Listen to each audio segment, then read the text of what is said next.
చెప్పేవా చెవిలోన ఒక మాట, పువ్వులతో తుమ్మెద చెప్పే మాట.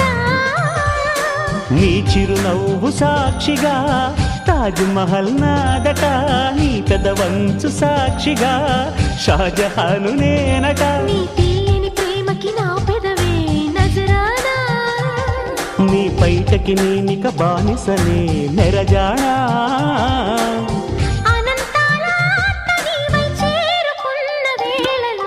కోకలు కట్టిన కోయిలా కమ్మని కౌగిలియవే.